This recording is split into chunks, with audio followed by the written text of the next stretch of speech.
అందరికీ నమస్తే. అక్టోబర్ 2 నాడు, ఆగస్టు 15 నాడు, జనవరి 26 నాడు బ్రాందీ షాపులు బంద్ చేయడం కాదు. అదొక ఎజెండా లాగా ఉండాలా. ఆల్కహాల్ డీడిక్షన్ సెంటర్స్ పెట్టాలి. ఆ విధంగా ముందుకు పోవాలి. గాంధీజీకి మనం ఇచ్చే నిజమైన నివాళిగా మనం చెప్పొచ్చు. సో ఇది ప్రజల ఆరోగ్యానికి సంబంధించిన అంశంగా ఉన్నది. సో దానివల్ల స్లో పాయిజన్, ఆల్కహాల్ అంటేనే స్లో పాయిజన్. గంజాయి డ్రగ్స్ అదొక భాగం. అది మరీ ప్రమాదం. ఇది స్లో పాయిజన్. రోజు ఒక ఏమంటారు చెంచా పాయిజన్ తీసుకున్నట్టే స్లో పాయిజన్గా భావించాలి. ఆ విధంగా మానవ జీవితానికి సంబంధించి ఒక పరిస్థితి ఉంది. సుమారుగా 38,000 కోట్ల నుంచి 45,000 కోట్ల దాకా తెలంగాణ గవర్నమెంట్, ఆడొక 50,000 కోట్లు ఆంధ్రప్రదేశ్ గవర్నమెంట్. ఇట్లా ప్రతి రాష్ట్రంలో ఇట్లా మద్యపానాన్ని ఎజెండాగా పెట్టి ముందుకు పోతున్న పరిస్థితి మనం చూస్తాం. సో ఏదైతే ఉన్నదో రాష్ట్రంలో నిషేధం ఒక దగ్గర ఉంటే ఒక దగ్గర ఉండదు. పైన నిషేధం అమలు చేస్తే కింద గుడుంబా కాసుకుని తాగుతున్నారు. సో అందుకోసం డీఅడిక్షన్ సెంటర్స్ మనం అడుగుతా ఉన్నాం. అభివృద్ధి చెందిన దేశాల మాదిరి మీరు ఏ గ్రామ పంచాయతీలో ఏ వార్డులో ఏ డివిజన్లో తీసుకున్నా 100కి 50% మందికి పైగా 50+ మెంబర్స్ తాగి చచ్చిపోయినటువంటి ఆడపిల్లల పెన్షన్లు తీసుకునే వాళ్ళు తాగి చచ్చినటువంటి వాళ్ళ భార్యలే మనకి దేశం మీద రాష్ట్రంలో మనకి కనిపిస్తూ ఉన్నారు.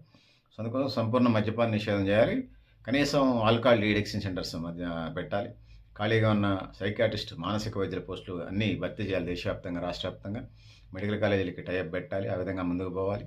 సో సారాని విజయభాస్కర్ రెడ్డి 1994 ఏప్రిల్లో పెట్టిన సారాన్ని నిషేధించాడు. పాక్షిక నిషేధాన్ని విధించారు. కానీ ఎప్పటికీ 600 కోట్ల రూపాయల వరకు రాష్ట్ర ఆదాయం కోల్పోతుందని అందరూ అధికారులు గొగ్గులు పెట్టారు. మా దగ్గరకు రండి. గరిడేపల్లి సత్యనారాయణ నా పేరు. న్యూ లక్ష్య స్వచ్ఛంద సంస్థ నడుపుతా. రండి, మీకు 1,00,000 కోట్లు కాదు 10 లక్షల కోట్ల ఆదాయం చూపిస్తాం. మాకు తెలుసు. మద్యపానాన్ని పెట్టుకొని మద్యపానం వల్ల వచ్చే ఆదాయం రూపాయి అయితే దానివల్ల మీరు ప్రభుత్వాలు, కుటుంబాలు నష్టపోయేది 15 నుంచి 13 నుంచి 20 రూపాయలు నష్టపోతూ ఉన్నారు ₹1 ఆదాయం కోసం. అంటే 38,000 కోట్ల నుంచి 45,000 కోట్లు కదా మీకు ఆదాయం వచ్చేది. అంటే అది ₹1 అని అనుకున్నాము. కానీ వీళ్ళు పెట్టేది ప్రభుత్వం సైడ్ నుంచి, ఆ కుటుంబాల సైడ్ నుంచి పెట్టేది 13 నుంచి 20 రూపాయలు పెడతా ఉన్నారు. ₹1 ఆదాయం వస్తే 13 నుంచి 20 రూపాయల ఖర్చు అవుతూ ఉంది ఆ మద్యపానం వల్ల నష్టం వల్ల. ఈ పరిస్థితులు అన్నీ ఉన్నాయి. సో 69లో నిషేధానికి స్వస్తి పలికారు. సో ఇది పరిస్థితి. తెలుగు రాష్ట్రాలు 60-70 వేల కోట్లకు పెరిగిందంట ఆదాయం. ఇప్పుడు 1,00,000 కోట్ల ఆదాయానికి పెరిగినట్టుంది. ప్రజలు తాగకుండా ఆరోగ్యంగా జీవించడం, లైఫ్ స్పాన్ 100 ఏళ్ళు, 150 ఏళ్ళు ఉండటం ఇష్టం లేదట్టుంది వీళ్ళకి. సో ఎన్టీ రామారావు మొదటి సంతకం చేసినప్పుడు ఆయన పైనుంచి బాగానే చేశాడు, బాగానే ఉంది. కానీ కింద డీఅడిక్షన్ సెంటర్స్ పెట్టలా. తాగుబోతు బడ్లు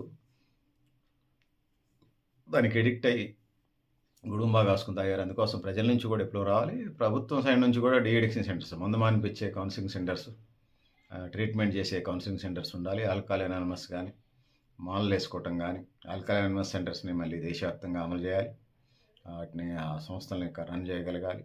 దాంతో పాటుగా మాల్లు వేసుకుని ఐప్సా మాల్లు, తిరుపతి మాల్లు, వెంకటేశ్వర మాల్లు, రాముడి మాల్లు, అయోధ్య మాల్లు, అయోధ్య రాముడి మాల్లు, భద్రాద్రి రాముడి మాల్లు, తిరుపతి వెంకటేశ్వర మాల్లు, ఐప్సా మాల్లు, ఇవి 40 రోజులు కాకుండా 3 నెలలు వేసుకోండి.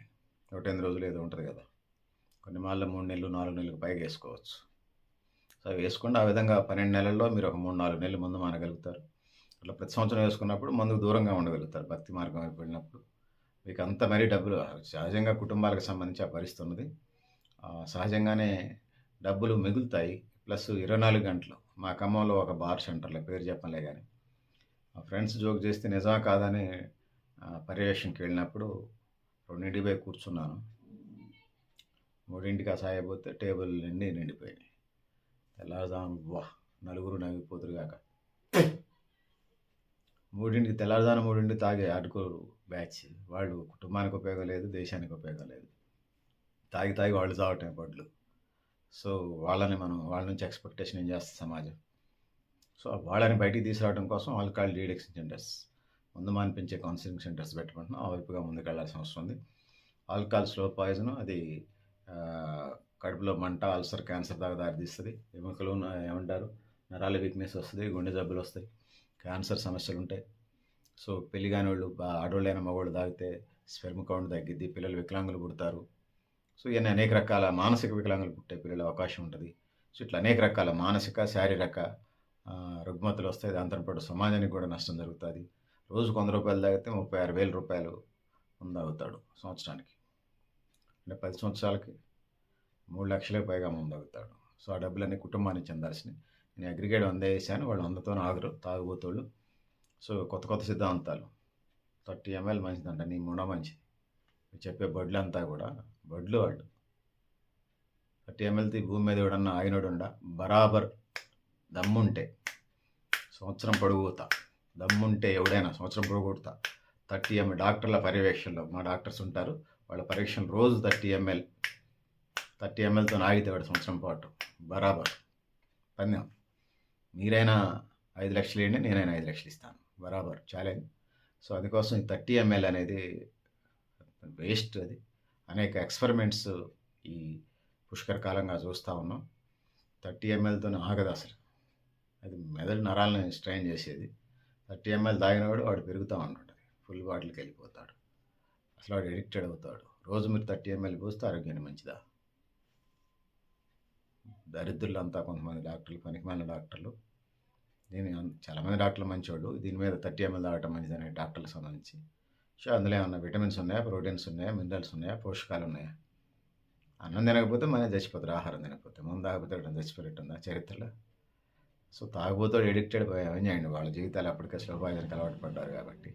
సో వాళ్ళు అట్లా పోవటమే ఇదిగా తయారవుతుంది. సో అందుకోసం మిత్రులారా బరాబర్ ఈ పందానికి సిద్ధమే. 2026లో ఎప్పుడైనా రండి. డాక్టర్ల పర్యవేక్షణలో, మా డాక్టర్స్ పర్యవేక్షణలో రోజు 30 ml ఇస్తారు, అంత మించి తాగకూడదు. దానికి సంబంధించినటువంటి ఎక్కువ తాగినా తక్కువ తాగినా అనేది సంబంధించినటువంటి డాక్టర్లు, అడ్వకేట్స్, జర్నలిస్టులు, ఒక పెద్దలతో ఒక 10 మంది కమిటీ వేస్తాం, వాళ్ళ పర్యవేక్షణ జరుగుతుంది.